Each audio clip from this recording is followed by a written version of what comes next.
Let's begin by looking at the top point earner as far as Derby qualifying points are concerned here in 2019. That's Tacitus for Bill Mott. This is a nice horse. You can see just royally bred. He is by Tappet out of the champion mare Close Hatches.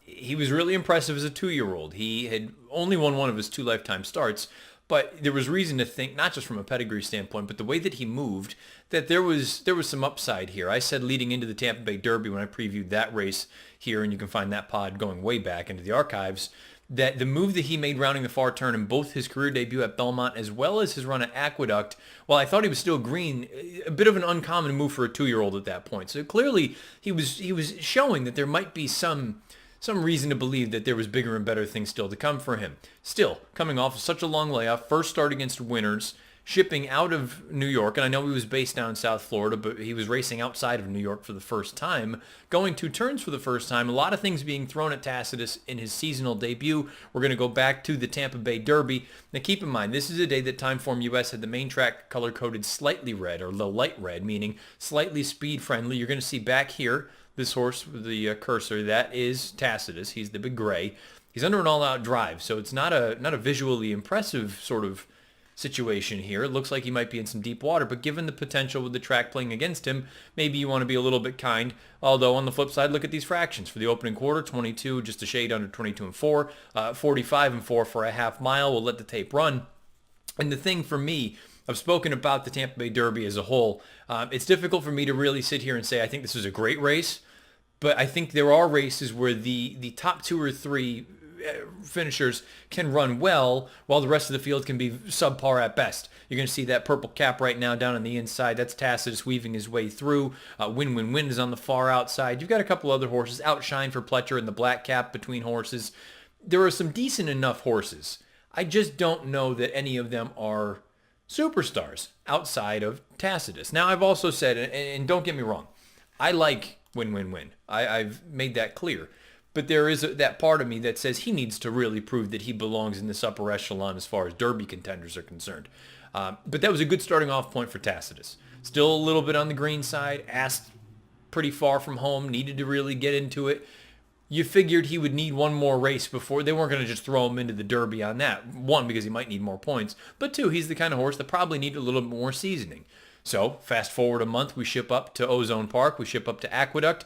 Here we are. We're going to take this race in a couple of different pieces because this is the early portion, and this is one of the things that I really like about Tacitus, and then we'll pick it up a little bit farther on. You see Tacitus here in the Juddmonte Silks between horses. It's about to be bumper cars.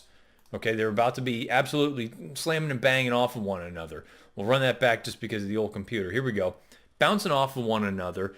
Little bit uncomfortable for Jose Ortiz there for a moment. Now you're also going to see going into this first turn, Tacitus is floated very wide in between horses. There's contact. It's a lot of things going against this horse.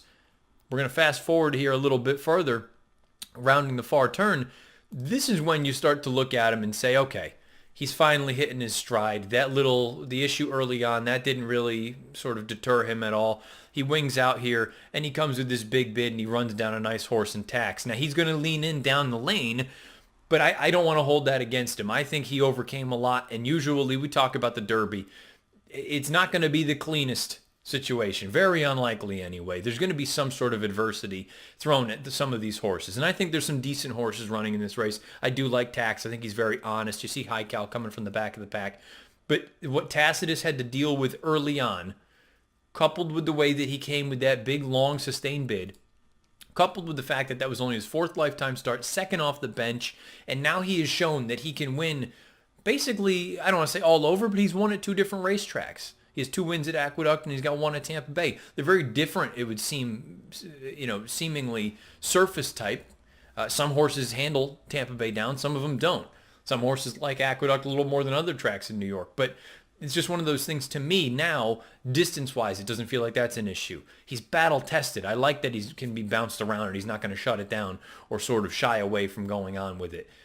And he's got top-flight connections. Juddmonte, Bill Mott, Jose Ortiz. There's not really a lot to knock about Tacitus.